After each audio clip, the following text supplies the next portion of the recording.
2.5 years ago, I had at IFPRI helped to organize a conference called Leveraging Agriculture for Improving Nutrition and Health as part of the 2020 conference.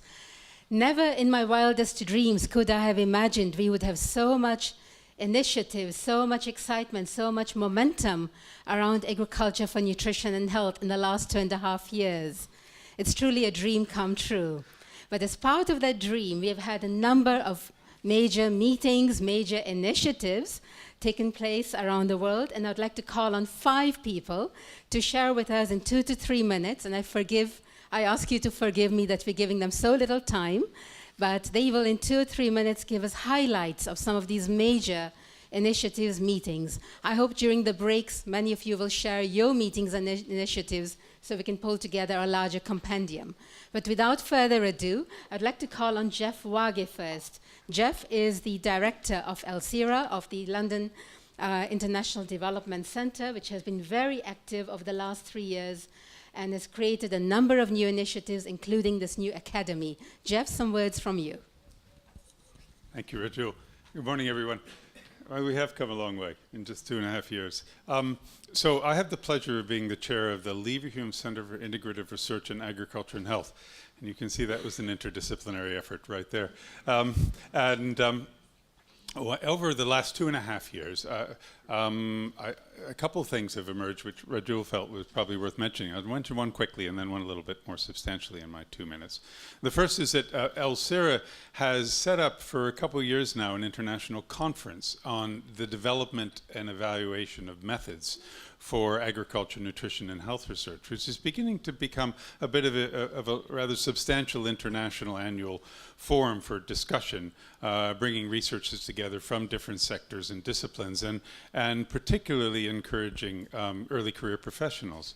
And so that's something that seems to be building a bit of momentum. We have meetings in the spring. The last meeting held last June will be published.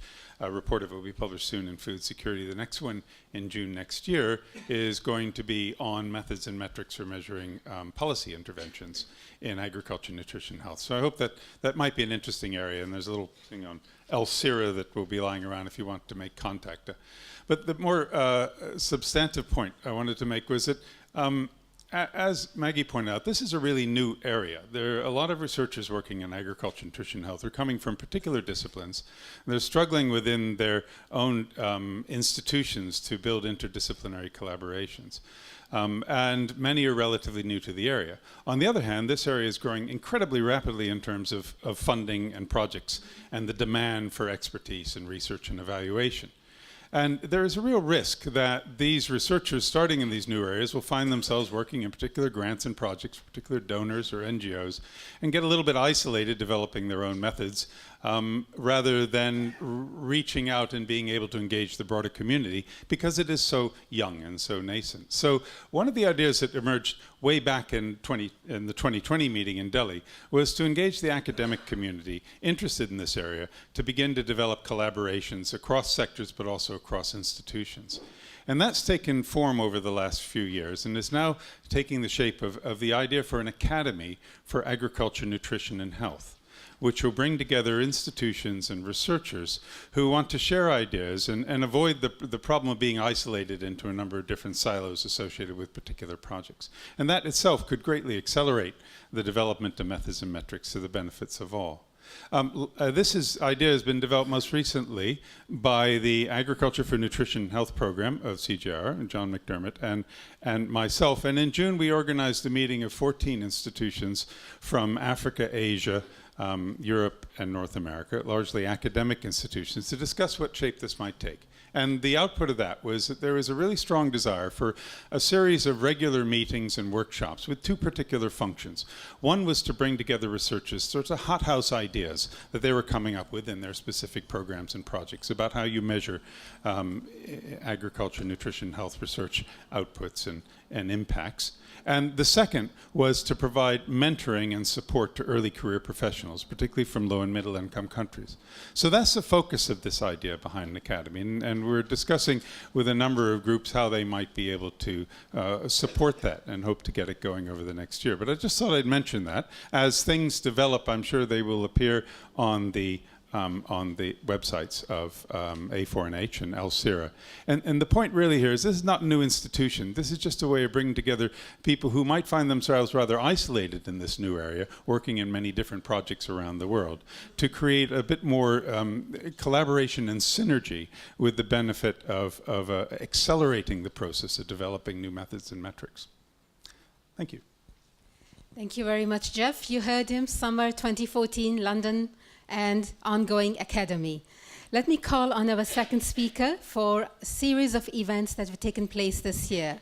First one is in March of 2013 here in Germany. I would like to call on Professor Hans Biesalski, who is the head of the Department of Biological Chemistry and Nutrition at the University of Hohenheim, to tell us something about the first International Congress on Hidden Hunger in Hohenheim, March of this year. Thank you for giving me the opportunity to give a very short summary of the conference. The problem of hidden hunger, that was our view, has been realized only by a few experts and has not coming to the public and political agenda. So we need more awareness of the problem of hidden hunger, not only in developing countries, but also in developed. We have the same problem here in smaller groups. So that was the reason why we decided to have that conference in Stuttgart-Hohenheim, which was organized by the Food Security Center and by my department. And it was the first conference. We had no idea what will happen, how many will come, and whether we would be successful to have this conference. So we had at least 380 participants from 21 countries, 23 very important and competent keynote lectures, 80 oral presentations, and 86 posters. And we brought together a couple of different scientists from different fields. And I appreciate to hear that the CGIAR want to look outside the agricultural research. And I think we need more nutritionists in the field. This is one of the experiences of that conference. The number of nutritionists at the conference was the smallest of all who were present. How to feed, that is one of the outcomes, was how to feed the world is usually discussed based on available food quantity, but not on quality. And I think this is a major impact we need to bring into all the communities. We need to realize that far more children, and in particular young females, suffer from malnutrition than from undernutrition. The latter is visible, malnutrition usually not, but it contributes to high mortality and it contributes to a couple of diseases. The conference also hosted 60 participants from Africa and Asia based on available scholarships. And this was an interesting aspect which comes out at the end of the conference. We had a panel discussion. What is the future? Where are we going? And one major topic which comes from the participants from Africa and Asia was we need more communication. We need more networks. We need to know what is happening in other fields. And so this was a recommendation to have a special website. So we created a website called Nutrimatrix, where we invite you to go on the website, to bring your projects in, to discuss with different funding organizations, etc. And finally, if you want to have a look at the presentation, they are all present from the Hidden Hunger Conference in the internet under hiddenhunger.uni-hohenheim.de. And they are also published as summaries in Food Science and in Annals of Nutrition and Metabolism. And finally, we decided now to have a second conference in March 3 to 6, 2015. So thank you. Thank you very much. March 2015 on your calendars, everyone. In June of this year, the UK announced the creation of a special panel in the context of the G8. This was the panel, the Global Panel on Agriculture and Food Security for Nutrition. We are privileged here to have Professor Srinath Reddy from the Public Health Foundation of India, who is a member of the panel, to tell us a little bit about that panel and where it is going. Professor Srinath? Thank you and good morning. As has been mentioned, in June this year, a global panel on agriculture and food systems for nutrition was conceived, catalyzed, and co-created by the Government of United Kingdom through DFID. This is an independent global panel consisting of agricultural scientists, economists, and health experts. And the mandate is to review research evidence and provide global leadership for investments and policies in agriculture that supports nutrition and helps eradicate hunger. So the idea is to provide the scientific basis for informing and advancing both policies and investments to enable agriculture to become more aligned to nutrition and health priorities in the world, and ultimately with the objective of ending hunger and eradicating malnutrition in all forms. This panel is taking a life course approach to nutrition, looking at the need to provide calorically adequate but also nutritionally appropriate diets to every citizen in the world. But the first and foremost priority is to eliminate undernutrition. This global panel is headed by, co-chaired by Sir John Beddington, who is the former Chief Scientific Advisor, Government of United Kingdom, and Honorable John Kufuor, former President of Ghana. It is hosted by the London International Development Centre, and the current membership is 13. After the launch in June 8 and an informal meeting where the purpose was defined for the expert panel, the first formal meeting to define the process and products of the panel's work would be held in London on October 27th and 28th. And this panel has a 3-year term. It is being supported by DFID and the Bill and Melinda Gates Foundation.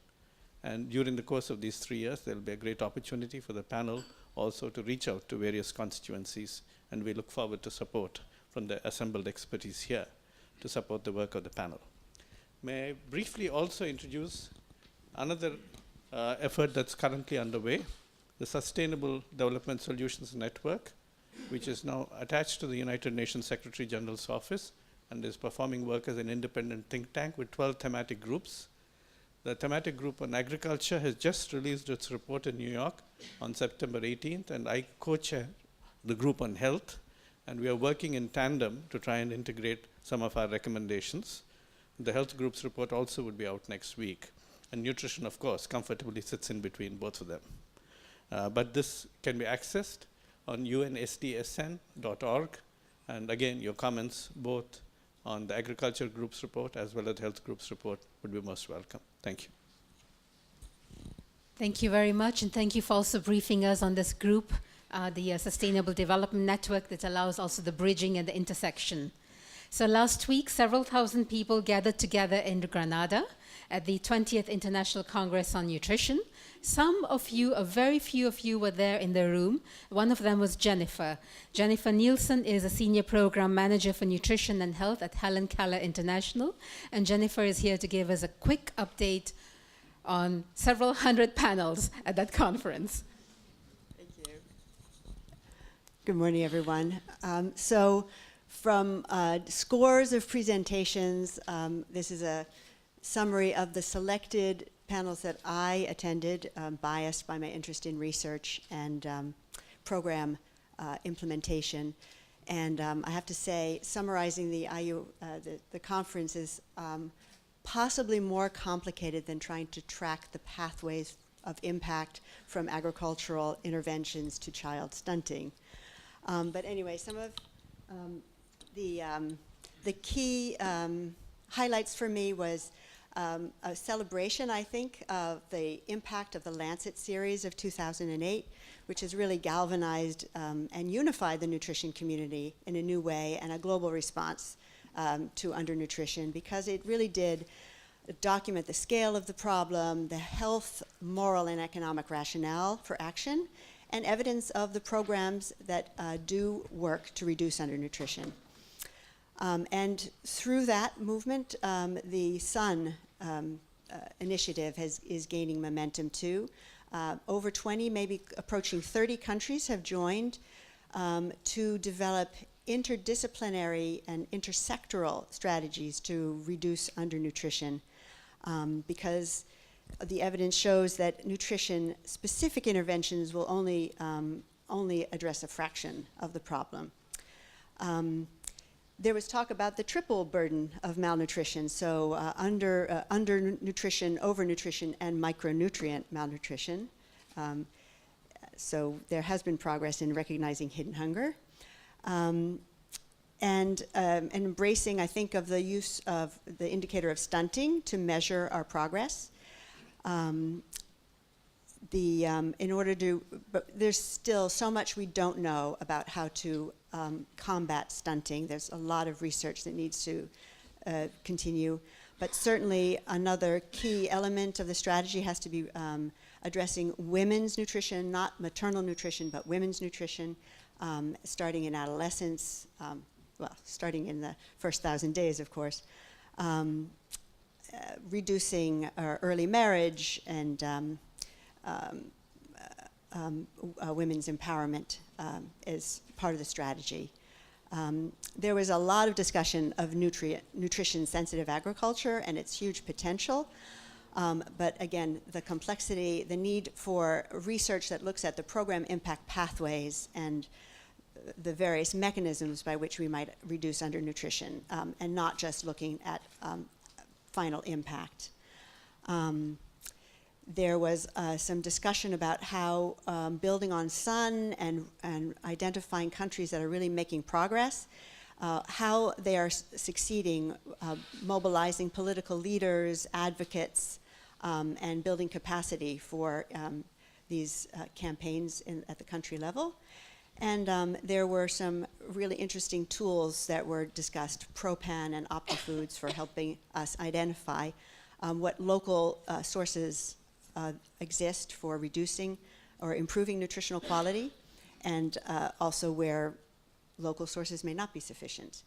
I would say that there was a huge corporate presence, and I ignored them entirely, even though I deeply believe that the only way we're going to address the alarming problem of overnutrition is somehow in dialogue with producers. And they were certainly active there, and there's a lot of, I think, commitment or interest in seeing how we can collaborate. So Anna Larty is the now president-elect and acting president, so that was another headline, I guess. Thank you very much, Jennifer. That's a heroic interpretation of an event that just took place. Thank you so much. The last speaker I'd like to call on is for an event that has not yet happened, but that an event that is in the making for November of 2014. Also another heroic task ahead of him. This is Brian Thompson, who will share with us some of the work as he leads up to the second International Conference on Nutrition, 2014, November, Rome. Thank you, Rajul, for that introduction. Thanks to the organizers for giving me the opportunity to tell you about the second International Conference on Nutrition, which will be held 19th to the 21st of November next year in Rome, Italy, at the FAO headquarters. We're expecting around 2,000 plus, perhaps, ministers, deputy ministers, senior level experts, and planners and policymakers from agriculture, from health, foreign affairs, and other relevant sectors according to the country's suggestions, perhaps employment, rural development, education are sectors which also have an important part to play. This year, in November 13th to the 15th, there will be a preparatory technical meeting held in FAO headquarters. Invitations for this have already gone out to FAO and WHO member countries, inviting those senior level experts, not policymakers or not politicians this time, but more on a technical level, to come to Rome to discuss issues related to measurement, issues related to nutrition trends, what has happened over the last 20 years in terms of food, agriculture, nutrition, what are the problems remaining, what are the new problems arising due to changes in science, technology, knowledge, globalization, climate change, etc. And learning from the past, what can we do about it over the next 5 years in terms of identifying a flexible policy framework for countries to make sure that the sectors make a more direct impact on improving diets and raising levels of nutrition, as well as institutional partnerships and how we can collaborate institutionally better to ensure that there is nutrition and health outcomes positive. That is why these kind of meetings that has been organized, it was mentioned by the panel that this is just one part of a number of efforts, and the International Conference on Nutrition is hoping to capitalize on all this energy, on all these ideas, and bring it together for policymakers to make the changes that are identified by the scientific and technical community. I would like to say that it's a joint FAO-WHO event, but there are 8 other members on the steering committee, including CGIAR, represented by IFPRI, Rajul, as well as UNICEF and World Trade Organization, WFP, and other interested parties. So it's a collaborative effort, and you are all very much welcome to participate actively. There is a online discussion going on now at the Global Food Security Nutrition Forum on what can the private sector and the civil society organizations, how can they contribute to this effort? Because it is a inclusive, intergovernmental meeting. Everybody's involved, everybody's invited. Thank you very much. Thank you very much, Brian. Our 5 speakers have essentially walked us through a continuum of events and initiatives. I think one strand you will see there is that we are no longer talking about why it's important. We are really into the how to do it. How, from bringing various researchers together, to how to bring the policymakers together, to what to focus on, what actions to take, and so forth. So our meeting here today, Maggie, comes at a very appropriate time, because we can help contribute to the real research and the knowledge that is needed to actually have agriculture for nutrition and health work. Thank you very much, everyone. Maggie, back to you.